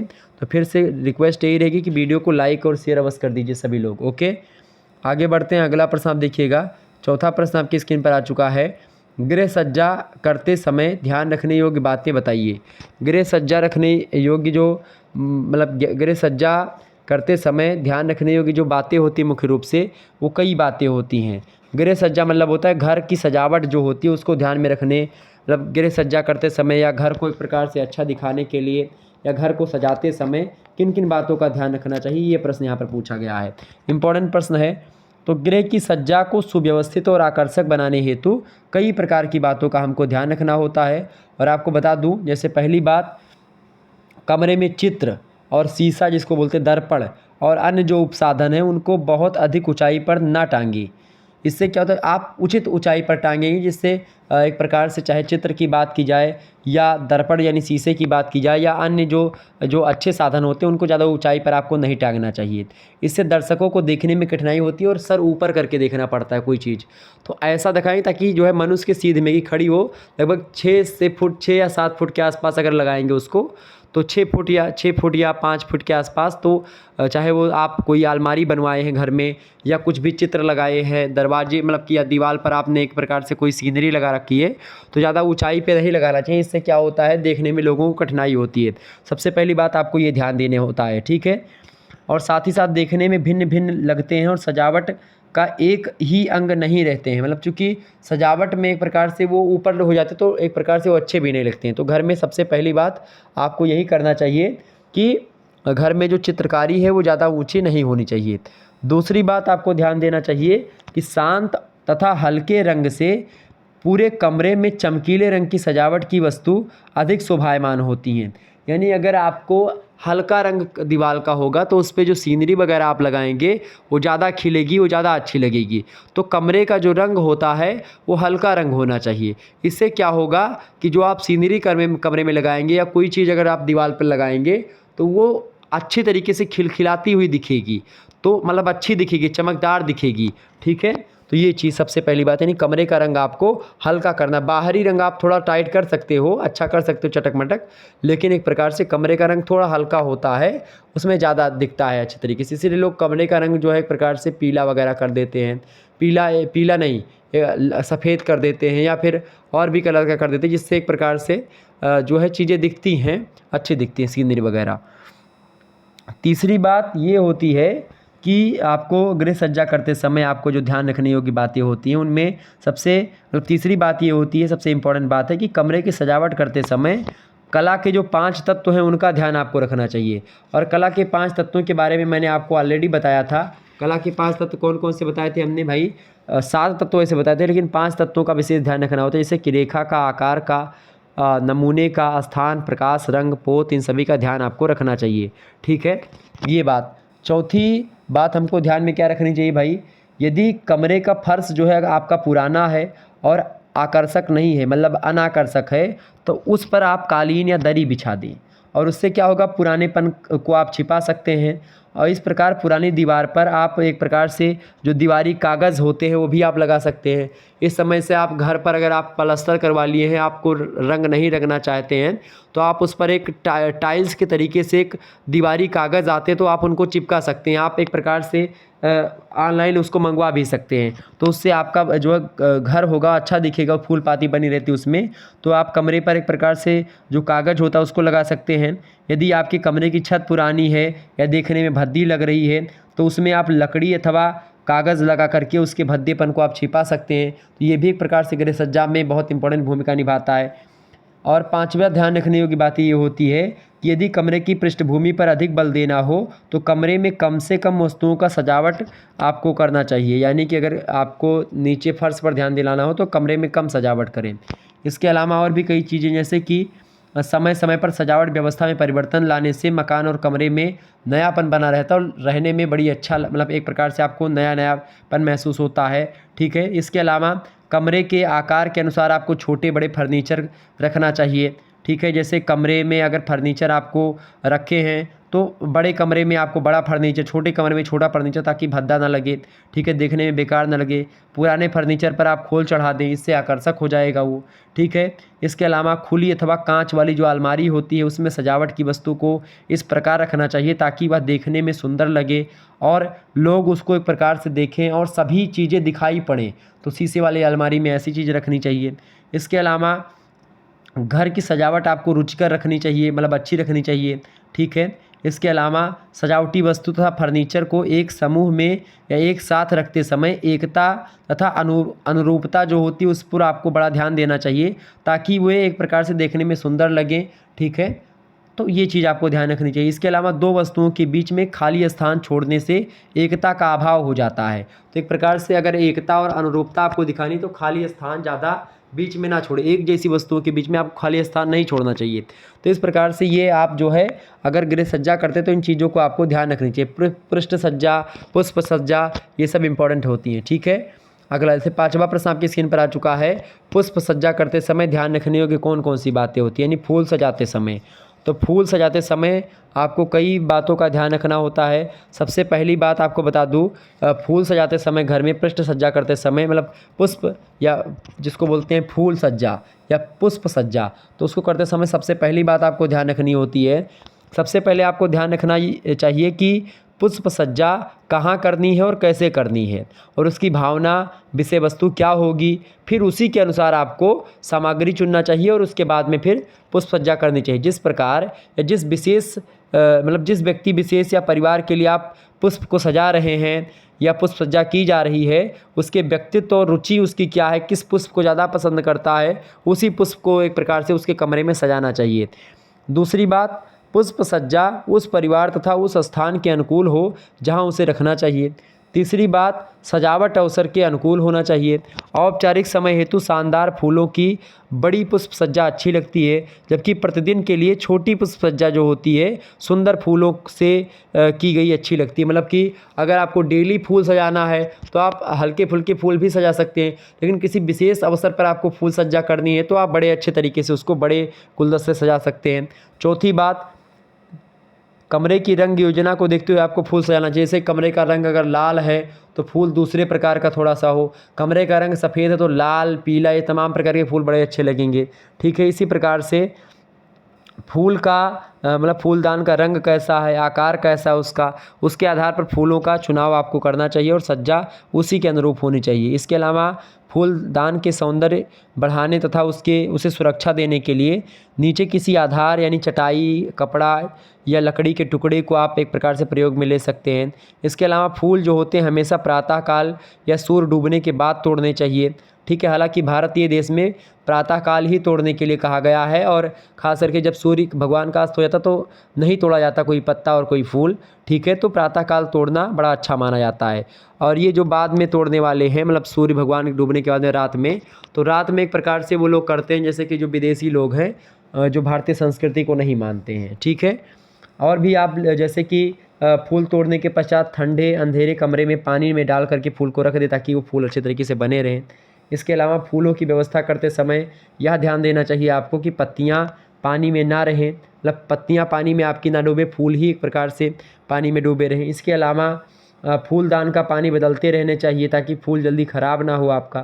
फूल जो है सज्जा ताज़ी बनाए रखने के लिए आपको थोड़ा नमक और कोयला अथवा तांबे का टुकड़ा जो है पानी में आप डाल देंगे तो बड़े अच्छे तरीके से फूल आपका खिला खिला रहेगा। इसके अलावा लंबे फूलदान में पुष्प सज्जा करते समय पुष्प सज्जा जो होती है फूलदान से दुगनी लंबी होनी चाहिए। चौड़े फूलदान में पुष्प सज्जा ऊपरी फूलदान की ऊंचाई प्लस चौड़ाई के बराबर अगर होगी तो बड़ा अच्छे तरीके से आप एक प्रकार से मतलब पुष्प सज्जा कर पाएंगे। तो ये होता है फूल सजाने के नियम जो मैंने आपको बताए। अगला प्रश्न आपकी स्क्रीन पर आ चुका, फटाफट से आप लोग देखने का प्रयास करेंगे, तीव्र गति से हम लोग आगे बढ़ने का प्रयास करते हैं। अगला प्रश्न है प्रसार शिक्षा के क्षेत्रों का वर्णन कीजिए। प्रसार शिक्षा के क्षेत्र की अगर बात की जाए तो सबसे पहला क्षेत्र होता है क्या, मनुष्य के निजी विकास, मतलब निजी विकास का क्षेत्र होता है प्रसार शिक्षा। चूँकि व्यक्तित्व विकास जो होता है उसके कई पहलू होते हैं, जिसमें आर्थिक पहलू हो गया, सामाजिक पहलू हो गया, सांस्कृतिक पहलू हो गया, और इन सभी पर विशेष बल दिया जाता है और मनुष्य के इन्हीं विकास पर जोर देता है प्रसार शिक्षा। आपको बता दूं, व्यक्तिगत विकास को सर्वाधिक प्रभावित करने वाला कारक होता है अर्थ, यानी कि पैसा, रुपया। मनुष्य का सुखी, समृद्ध और संपन्न होना खास करके रुपये पैसे पर डिनोट करता है कि भाई रुपया पैसा कितना कमाता है। तो एक प्रकार से ये होता है प्रसार शिक्षा। तो प्रसार शिक्षा के द्वारा आप देखते हैं कि हमारे देश का अधिकांश भाग जो है ग्रामीण क्षेत्रों में रहता है, निरक्षर है, साक्षरता की कमी है। व्यक्तित्व विकास को अनेक रूपों में प्रभावित करता है ये निरक्षर, मतलब कि साक्षरता की कमी जो है आत्मविश्वास में कमी लाता है। साथ ही साथ छपित माध्यमों के द्वारा उपलब्ध ज्ञानवर्धक जो बातें होती हैं वो लोग एक प्रकार से बिना पढ़े लोग नहीं पढ़ पाते हैं। व्यक्तिगत विकास के क्षेत्र में प्रसार शिक्षा के अंतर्गत वयस्क शिक्षा कार्यक्रम अत्यंत ही प्रभावशाली है, उपयोगी है, महत्वपूर्ण भूमिका निभाता है। तो व्यक्तित्व के विकास में या मनुष्य के निजी विकास के क्षेत्र में बड़ा इंपॉर्टेंट भूमिका निभाता है प्रसार शिक्षा। दूसरी बात, मनुष्य जिस वातावरण या प्रदेश में रहता है उसके विकास में भी एक प्रकार से प्रसार शिक्षा बहुत अच्छी तरीके से भूमिका निभाता। तो वो भी एक प्रकार से जैसे कि आवागमन यातायात की सुविधा हो गया, शिक्षण व्यवस्था हो गया, जन स्वास्थ्य संबंधी सुविधाएं हो गई, अस्पताल, चिकित्सा व्यवस्था, बच्चों की शिक्षा, पालन पोषण संबंधी सुविधाएं, खाद्य पूर्ति, पेयजल, स्वच्छता, कूड़ा करकट निवारण की समुचित व्यवस्था, ये सब बातों का प्रभाव व्यक्ति के दैनिक जीवन पर पड़ता है। और ख़ास करके मनुष्य की इन्हीं सभी वातावरण या परिवेश में एक प्रकार से जिसमें रहता है मनुष्य, उसी का विकास करना भी प्रसार शिक्षा के क्षेत्र के अंतर्गत शामिल किया जाता है। ठीक है। तीसरा जो क्षेत्र है खास करके वो होता है मानव निर्मित संस्थाओं और साधनों का विकास और उन्नति। यानी मानव जो होता है अपनी आधारभूत आवश्यकताओं की पूर्ति के निमित्त विभिन्न संस्थाएं और साधनों का विकास करना चाहता है या करता है, और इनके माध्यम से व्यक्ति अपने कल्याणकारी और विकास उन्मुख उद्देश्यों की प्राप्ति में सफल होता है। सामाजिक सुरक्षा प्रदान करने में भी इन संस्थाओं का योगदान रहता है। तो ये भी एक प्रकार जैसे कि संस्थाओं में जैसे अनौपचारिक संस्थाएं कुछ हो गई, जैसे कि परिवार, वर्ग, जाति हो गई, ये सब। ठीक है। इसी प्रकार से औपचारिक संस्थाएं होंगी जैसे विद्यालय, पंचायत या सरकारी या जो सहकारी समितियां होती हैं वो सब एक प्रकार से ये सब प्रसार शिक्षा के अंतर्गत आप पढ़ते हैं। ठीक है। तो ये सब है कुल मिलाकर के प्रसार शिक्षण के क्षेत्र के अंतर्गत वे सभी कार्यकलाप समाहित किए जाते हैं जो ग्रामीण विकास से रिलेटेड हैं। तकनीकी विकास के साथ निरंतर होने वाले परिवर्तनों को ध्यान में रख करके प्रसार कार्यक्रमों में विशेष महत्व कृषि उत्पादनों को दिया जाना चाहिए और ग्रामीण विकास से रिलेटेड सभी बिंदुओं को या सभी पॉइंट को सभी पॉइंटों से इसका संबंध होता है। और ग्रामीण विकास की कल्पना प्रसार शिक्षा के अभाव में कमी की जा सकती है। जब प्रसार शिक्षा का जो अभाव है उसमें आप कमी तब कर पाएंगे जब ग्रामीण विकास आप करेंगे, गांव का विकास करेंगे। तो गांव विकास के लिए जो कार्यक्रम वगैरह चलाए जाते हैं वो सब एक प्रकार से प्रसार शिक्षा के अंतर्गत ही चलाए जाते हैं। अगला प्रश्न आप देखिएगा, 7वां नंबर प्रश्न आपकी स्क्रीन पर आ चुका है। प्रसार कार्यकर्ता के व्यक्तित्व संबंधी गुण बताइए। प्रसार कार्यकर्ता के एक प्रकार से उसका जो करैक्टर होता है प्रसार कार्यकर्ता का, या जो प्रसार की शिक्षा देता है गांव-गांव जा कर के, उसके उसके क्या गुण होने चाहिए। तो प्रसार शिक्षा मतलब या प्रसार कार्यकर्ता के जो व्यक्तित्व संबंधी गुण हैं उसके कई गुण होते हैं। जैसे सबसे पहली बात, उसका शरीर खुद का स्वस्थ होना चाहिए, क्योंकि जब वो स्वस्थ होगा तभी वो चल फिर पाएगा, बोल पाएगा और अच्छे तरीके से लोगों को समझा पाएगा। दूसरी बात, आकर्षक व्यक्तित्व उसका होना चाहिए, यानी जब वो बात करे या देखने में बड़ा अच्छा होगा, बोलने में अच्छा होगा, उसकी वाणी एक प्रकार से लोग सुनने पसंद करेंगे, हंसमुख स्वभाव का होगा, सरल स्वभाव का होगा, नम्र होगा, शीलवान होगा, दयावान होगा, तो लोग उसको एक प्रकार सुनना पसंद करेंगे प्रसार कार्यकर्ता को, ताकि ग्रामीण लोग उसी को सुनेंगे जो दयावान होगा, जो अच्छा होगा, आकर्षक व्यक्ति होगा, लोगों को अपनी तरफ अट्रैक्ट करने वाला व्यक्ति होना चाहिए। तीसरा प्रसार कार्यकर्ता के व्यक्तित्व संबंधी गुण होता है कार्य में उत्साह, चूँकि कार्यकर्ता को नवीन जोश और उत्साह से प्रसार कार्य करना चाहिए। इससे क्या होता है, दूसरे व्यक्ति भी उसके कार्य की रुचि मतलब कि उस कार्य में रुचि लेने लगते हैं और कार्यक्रम की सफलता के लिए विश्वास एक प्रकार से बढ़ने लगता है। ठीक है। चौथी बात, निस्वार्थ भाव से प्रसार कार्यकर्ता को सेवा करनी चाहिए। पांचवा बात, सादा जीवन एक प्रकार से प्रसार कार्यकर्ता का होना चाहिए। प्रसार कार्यकर्ता को आडंबरों से मुक्त साधारण जीवन बिताना चाहिए और जिस क्षेत्र में कार्य कर रहा हो वहाँ के लोगों के समान ही रहना चाहिए, तभी वो लोगों को प्रभावित कर पाएगा और दूसरों को बता भी पाएगा। छठी बात, दृढ़ चरित्र होना चाहिए उसका, मतलब प्रसार कार्यकर्ता एक प्रकार से एक चरित्रवान व्यक्ति ही दूसरों को एक प्रकार से आदर्श रूप में प्रस्तुत हो सकता है। एक चरित्रवान व्यक्ति ही अपने आप का उदाहरण लोगों को दे सकता है और लोग उसको फॉलो कर सकते हैं। सातवीं बात, मित्रतापूर्ण उसका व्यवहार होना चाहिए कि भाई किसी से बात करा तो प्रत्येक व्यक्ति से मित्रता वो बना सके, तभी वो लोगों को समझा पाएगा, क्योंकि एक मित्र जब कोई बात कहता है तो लोग उसको अपनाते हैं। आठवां बात, इसका गुण ये होना चाहिए प्रसार कार्यकर्ता का, सहन शक्ति उसके अंदर अगर होना चाहिए, यानी कोई व्यक्ति अगर उसको कुछ कह दे गाँव का लोग तो सहन उसको कर लेना चाहिए। नवीं बात, ईमानदारी से काम करना चाहिए। 10वीं बात, मृदुभाषी यानी बड़ा अच्छा बोलना वाला चाहिए वो। ठीक है। 11वीं बात, आंतरिक प्रेरणा, मतलब कि व्यक्ति का बाह्य व्यवहार उसकी आंतरिक भावनाओं पर निर्भर करता है।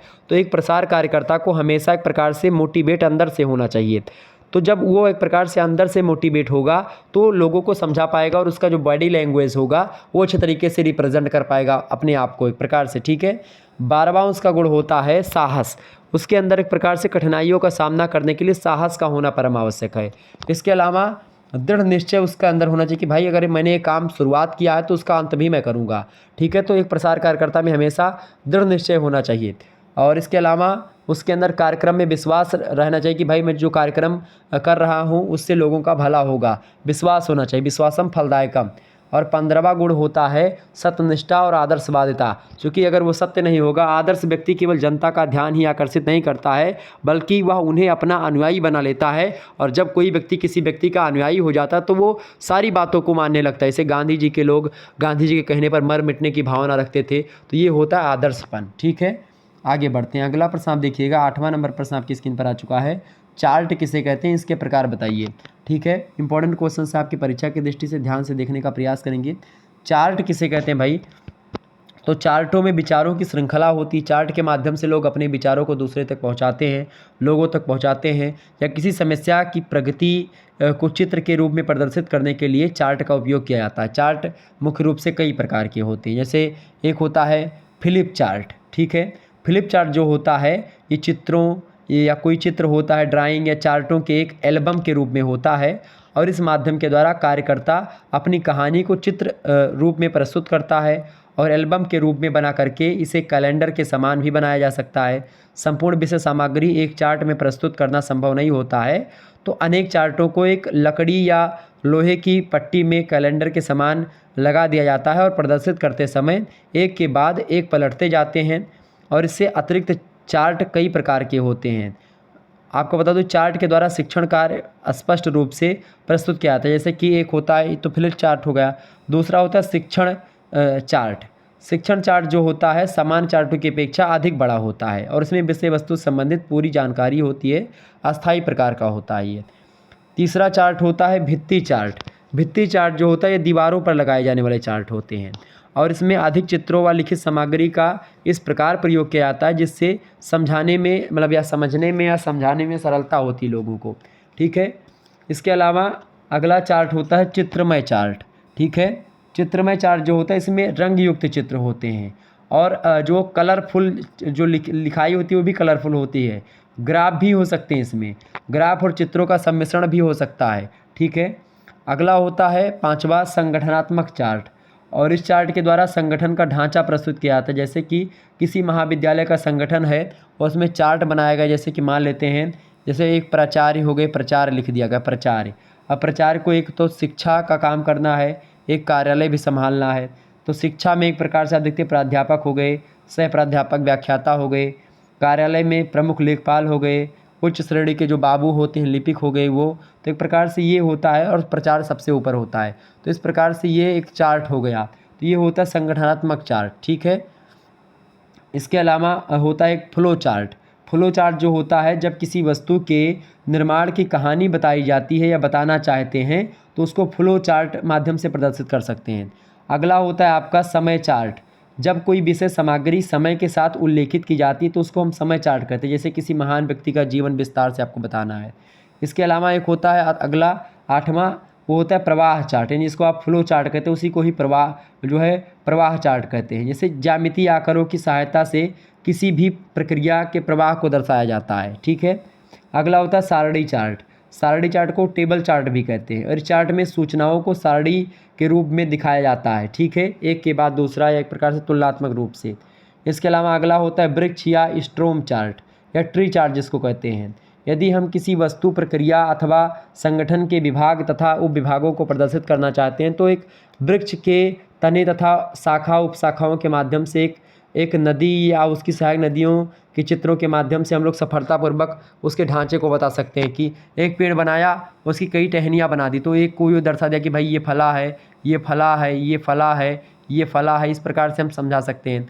नदी बना दिया, एक नदी बना दिया, उसकी कई सहायक नदियाँ बना दी, तो ये हो गया हेड और एक कई नदियाँ हो गई उसके, तो इसी से जुड़ा हो तो एक चार्ट ये बन जाता है नदी वाला। ठीक है, तो ये होता है। इसके अलावा एक होता है ये जो है स्ट्रिपेज चार्ट। ठीक है, जिसे कहानी को चित्रों के माध्यम से बता देना, वो चित्र। तो एक प्रकार से इस प्रकार से ये होता है चित्र। ये चार्ट के कई प्रकार होते हैं जो मैंने आपको बताए। अब देखिए आगे आपको दीर्घ उत्तरीय प्रश्न, केवल 2 प्रश्न करने, खंड 7 से 5 शब्दों में इन प्रश्नों के उत्तर को आपको देना है। पहला प्रश्न है स्वनिर्मित या निजी मकान और किराए के मकान में मतलब मकान के लाभ और हानि बताइए। इस प्रश्न का उत्तर मैंने ऑलरेडी बता रखा है, एक वीडियो ऑलरेडी अवेलेबल करवा दिया था हमने। ठीक है, तो इस प्रश्न का वीडियो आपको मिल जाएगा। अगला क्वेश्चन आप देखिएगा, प्रसार शिक्षा के आधारभूत सिद्धांतों का वर्णन कीजिए। मोस्ट इंपॉर्टेंट प्रश्न है, परीक्षा में आ सकता है, इसको भी आप पढ़ लीजिएगा अपनी सीरीज वगैरह से। अगला प्रश्न आप पढ़ सकते हैं, जनसंपर्क से आप क्या समझते हैं और इसके विभिन्न प्रकारों को बताइए। ये प्रश्न आपकी परीक्षा में पूछा जाने वाला है, बहुत इंपॉर्टेंट है। अगला प्रश्न आपकी परीक्षा में बनेगा, फर्नीचर किसे कहते हैं और इसका वर्गीकरण कीजिए। फर्नीचर के बारे में आपसे प्रश्न पूछेगा, क्योंकि फर्नीचर जो होता है कमरों की सजावट के लिए बड़ा उपयोगी होता है और इसीलिए गृह सज्जा में ये प्रश्न इंपॉर्टेंट होता है। अगला प्रश्न, मकान बनवाने हेतु उपयुक्त भूमिखंड का चयन करते समय किन किन बातों का आपको ध्यान रखना चाहिए, ये बात ध्यान रखिएगा। तो एक अच्छे आवास को लेकर के या मकान बनवाने के लिए उपयुक्त भूमिखंड का चयन करते समय कई बातों का ध्यान रखना चाहिए। उन सभी बातों को लेकर के मैंने ऑलरेडी आपको बता रखा। तो ये सब प्रश्न आपके लिए परीक्षा की दृष्टि से बहुत महत्वपूर्ण है। बाकी आपको फिजिकल एजुकेशन एंड योगा का वीडियो देखना चाहिए, ये वीडियो बहुत महत्वपूर्ण है। कल ही हमने ये वीडियो दी थी को करिकुलर का, बहुत इंपॉर्टेंट वीडियो, देख लीजिएगा। मध्यकालीन इतिहास का लिखित मॉडल पेपर आप देख लीजिएगा, हिस्ट्री ऑफ मॉडर्न वर्ल्ड 1453 ईस्वी से लेकर के 1950 ईस्वी तक के बारे में, आपको विश्व के इतिहास के बारे में, आधुनिक विश्व का इतिहास पढ़ना है, ये देख लीजिएगा।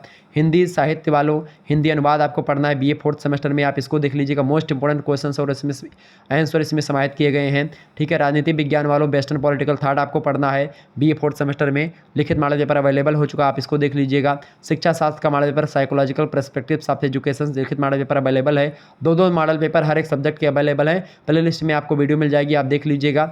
शारीरिक शिक्षा और योग का यह भी मॉडल पेपर आप देख लीजिएगा, बहुत इंपॉर्टेंट है। प्राचीन इतिहास का मॉडल पेपर देख लीजिएगा। Political history of south India जिसमें पढ़ना है 100 ईस्वी से लेकर के 1300 ईस्वी तक के बारे में, आपको दक्षिण भारत के राजनीतिक इतिहास के बारे में जानना है, आप इसको देख लीजिएगा। लिखित मॉडल पेपर है, बहुत इंपॉर्टेंट क्वेश्चन है। ठीक है, इसके अलावा संस्कृत साहित्य का आप मॉडल पेपर देख सकते हैं, काव्यशास्त्र और संस्कृत लेखन कौशल का। ठीक है, सैन्य विज्ञान का मॉडल पेपर देख सकते हैं, स्ट्रेटेजिक थॉट का जिसके बारे में हमने बताया था। इसके अलावा जियोग्राफी का आप देख सकते हो, इकोनॉमिक जियोग्राफी का, तो इस प्रकार से कई सारे मॉडल पेपर आपके लगभग हो चुके हैं। इसी प्रकार से जो आपके मॉडल पेपर बच रहे हैं उनको मैं 1-2 दिनों में और करवाने का प्रयास करूँगा। तो सभी लोग वीडियो को लाइक और शेयर कर दीजिएगा। और आपको बता दूँ, अगर आपको क्वेश्चन पेपर देखना है किसी भी सब्जेक्ट का 4th सेमेस्टर या 2nd सेमेस्टर का, तो आप हमारा दूसरा चैनल है BA करेकर यूट्यूब चैनल, तो आप BA करेकर यूट्यूब चैनल पर चले जाइएगा। वहाँ पर आपको जो है कई सब्जेक्ट के एक प्रकार से जो क्वेश्चन पेपर हैं विभिन्न विश्वविद्यालयों के लिखित क्वेश्चन पेपर, वो वहाँ पर आपको मिल जाएंगे। तो आप देख सकते हैं कि आपकी परीक्षा में कौन कौन से प्रश्न आने वाले हैं। तो अलग अलग विश्वविद्यालय से जो प्रश्न पूछे आते हैं वो आपके विश्वविद्यालय में ही पूछे आ सकते हैं। तो आप उन पेपर को देख लीजिएगा, 2023 के ही क्वेश्चन पेपर हैं, अभी अभी हमने डाले हैं, तो आप देख सकते हैं। धन्यवाद, मिलते हैं फिर नेक्स्ट वीडियो में। तब तक के लिए जय हिंद जय भारत। आप सभी का बहुत बहुत धन्यवाद हमारे से जुड़ने के लिए। इसी प्रकार से अपना प्यार हमेशा बनाए रखिएगा। तो इन सभी वीडियोज़ को आप देख लीजिएगा, बहुत इंपॉर्टेंट है आपकी परीक्षा की दृष्टि से। तो होम साइंस के बारे में आप लोगों ने आज BA 4th सेमेस्टर के लगभग बहुत सारे प्रश्नों के बारे में जाना। 10 अति लघु उत्तरीय, 8 लघु उत्तरीय प्रश्नों के बारे में आपने विस्तार से समझा। आवास एवं प्रसार शिक्षा के बारे में एक प्रकार से बहुत उपयुक्त जानकारी आपके दिमाग में हो चुकी है। वीडियो को 2 बार देख लीजिएगा, आपका दिमाग एकदम से खुल जाएगा और आप बड़े अच्छे तरीके से चीज़ों को समझ पाए होंगे। निश्चित तौर पर आपकी समझ में सारी बातें आई हैं। धन्यवाद, बहुत बहुत धन्यवाद। मिलते हैं फिर नेक्स्ट वीडियो में, तब तक के लिए जय हिंद जय भारत। Good night all.